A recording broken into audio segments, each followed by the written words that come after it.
Welcome to another episode of the Home Lab Podcast. My name's Anthony. I'm with my co-host Choi Durante, and today we're going to talk about a few things like the state of the housing market.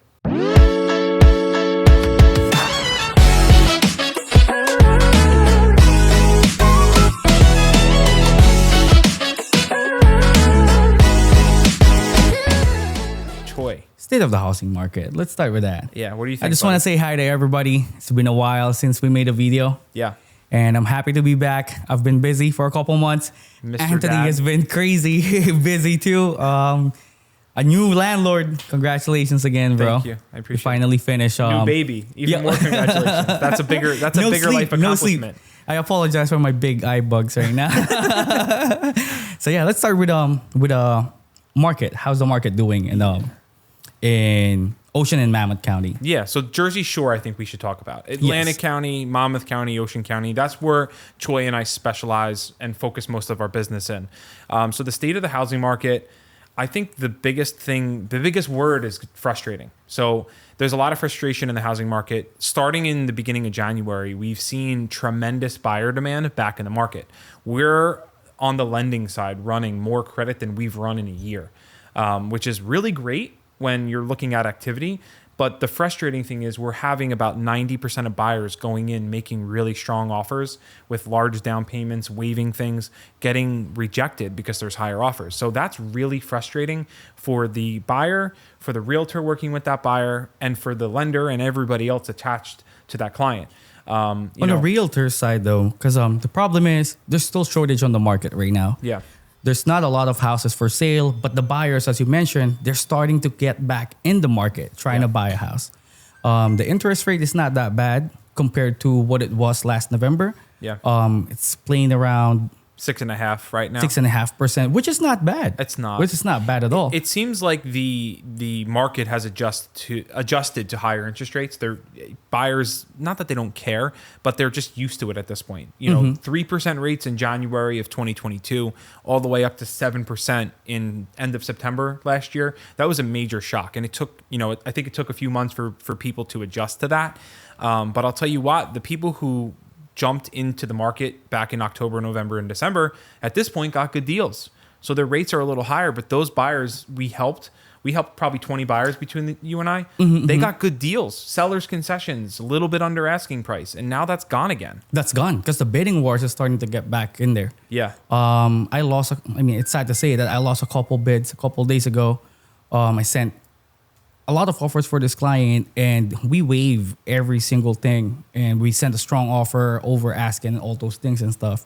But truth to be told, there's still no inventory. The house prices is still up there and bidding wars is still going all the time. Yeah. Any house you look at. Yeah. Especially the nice houses nowadays. Oh, it's hard. It's hard to get them. There's hundreds of showings in like 3 days. Exactly. So I think we need to reel it in a little bit. We are not saying this to discourage people that are looking to buy.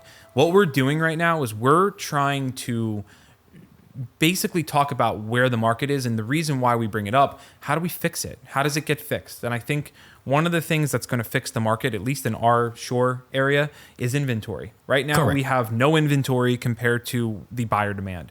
So the way we fix that is to, create more sellers. When we have a seller, Correct. That's another unit or another piece of real estate that's on the market. That's more inventory. So I think we need to talk about how the heck do we get more people that want to sell to actually sell. And it's a good thing that we're talking about the sellers because I can guarantee you once you sell your house today, for example, there will be a bidding war on that. There will be 100% bidding war in that house, especially if it's in a good area. It's a modern house. It's a good quality and the price range is probably around $400,000 to $800,000. There'll be a flock of people in your open house. There'll be a line of people trying to see your house and you will have tons of offer. And I guarantee you that at least 5 to 10 offers easy on a weekend. Yeah. I've seen it and I keep on seeing it every single time now and it's getting busier. And if you're planning to sell your house in the future, I think this is the right time. Yeah. Because there's shortage on the market. That's what Anthony said. And it's easier to sell your house for a better price than if you're going to wait, later on. Yeah, I think Choi's completely right. I mean, if you're I mean, you look at supply and demand. That's one of the biggest market drivers. We have no supply. Our supply is worse than it was 2 years ago when national news was saying it was, the worst it's ever been. So, we're talking about our area, the Jersey Shore. Other markets, you could read headline news and see other markets have a surge in inventory. There's actually the opposite problem happening. We just don't have, we've talked about this in other episodes, but we just don't have the means of getting a tremendous amount of inventory on the market. So I think if you're thinking you're going to list your house in the summer, you're probably going to get more now than you will in the summer. So Choi, when you're talking to sellers, I know you talk to a lot of sellers and I don't. What are you seeing? What's their biggest objection of why not to sell right now? And I think you can help me with this one too. This is the question that I usually get all the time is they're asking how will they move to another house?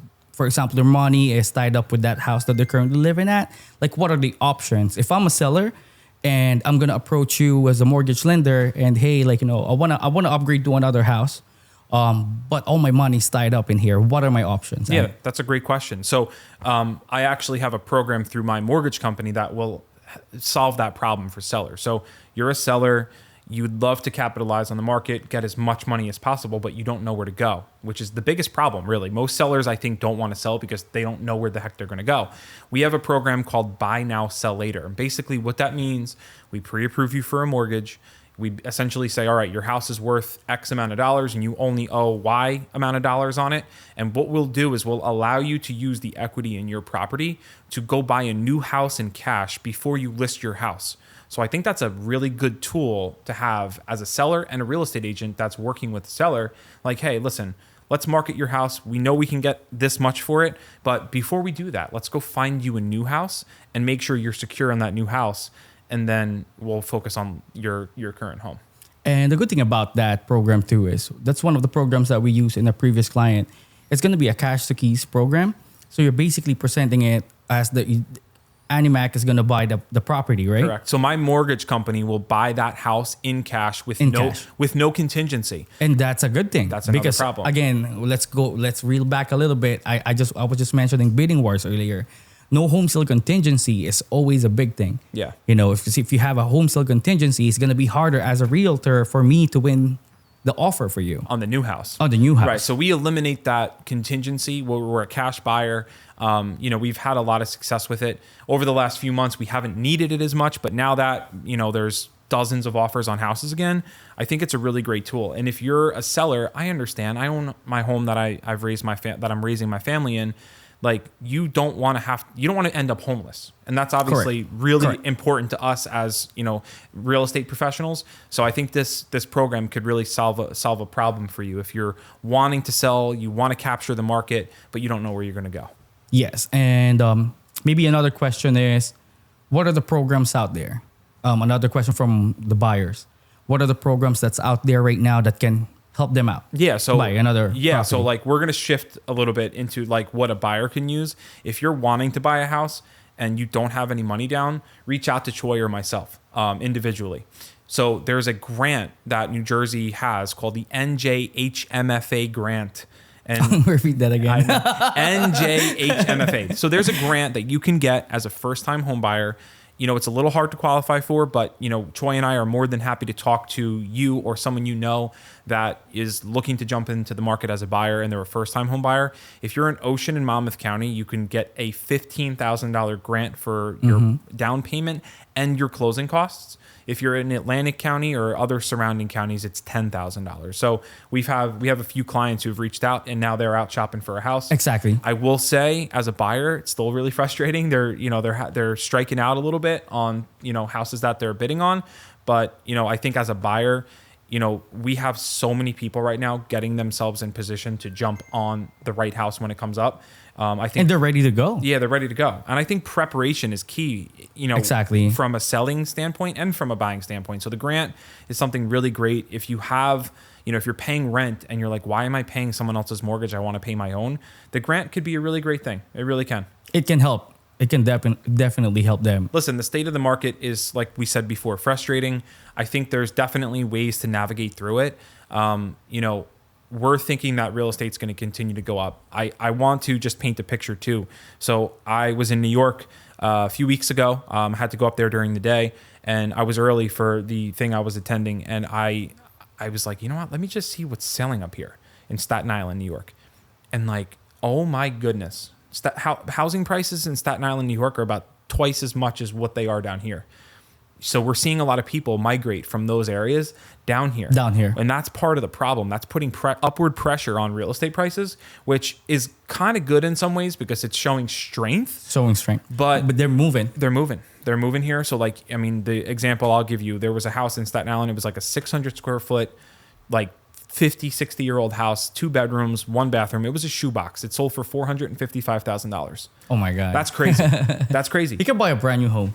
You could, for 455. I actually posted it in one of my Instagram reels.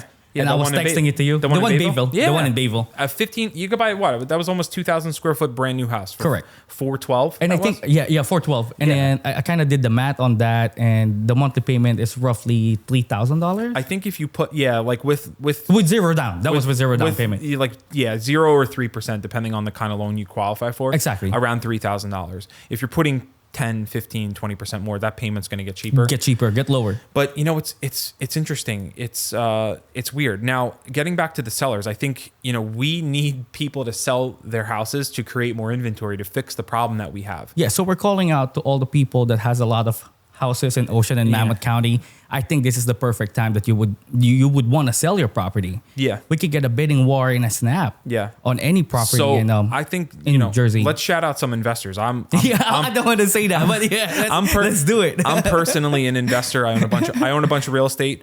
And I know other investors, right? So as an investor, you know, there's something called a 1031 exchange. I don't know if Choi knows what that is. I'll tell everybody right now. Actually, I want to learn on that. Yeah. Too. So a 1031 exchange is when I have, let's say, 5 houses and my cost basis is $1 million. I'm going to sell those houses for $2 million. So I'm going to make $1 million if I sell my 5 houses, which is really awesome.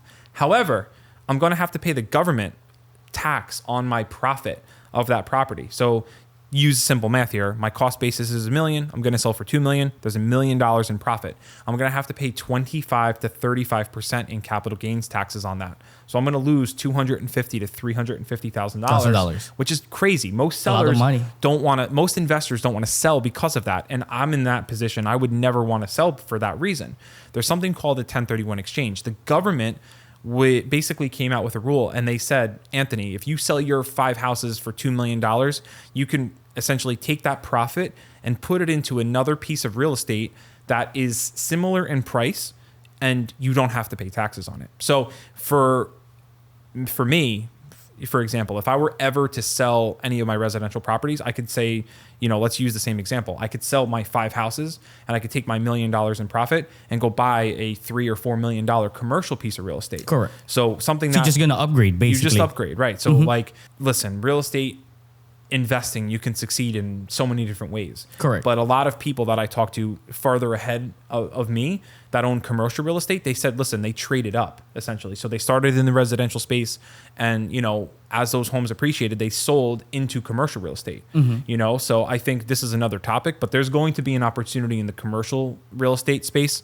You know, the demand for commercial office and certain commercial real estate isn't as high as residential. So I think if you're an investor and you're looking to potentially capitalize, sell your residential stuff now. Because you're on the top. You're on the top right now. Yeah. And then you exchange that into commercial, and, you know, I think there's upside depending on the commercial deal. There's not many, you have a residential buyer that can get pretty easy financing with no money or 3% or 5% down. In the commercial world, everybody needs to have 20, 30% down typically. So if you can enter that market, you have some power right now to negotiate. A lot of the way commercial works is very different than residential. A lot of the financing is on adjustable rate terms where the rates change every so often. So, you know, you catch somebody at a time where like rates right now have doubled since the last time in 2020, you might find an opportunity. So I think that's another thing that's kind of a topic on this one, on the main thing we can definitely talk more about that, but that's next topic. Yeah, that's something that I think could be useful. So the bottom line, we need sellers. If you're thinking of selling, we're calling out on all the sellers. Yeah, this is a public announcement. Listen, if you're trying to sell your house, if you want to know what your house is worth, reach out to us. We can help you determine what that house would sell for. Choi more than me, but if you reach out to me, I'll get you in touch with Choi. Yeah. So here's the thing: we can give you like how much we can sell your property, and you can know how much equity you have, and from there on, if you want to upgrade or downgrade, you know your numbers that you're playing with.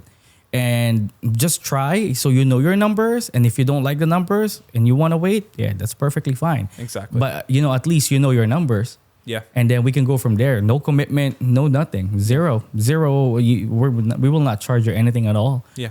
But our contact numbers would be on the caption, I guess. Yeah. We'll put it on the caption. Anthony, myself, our informations would be there.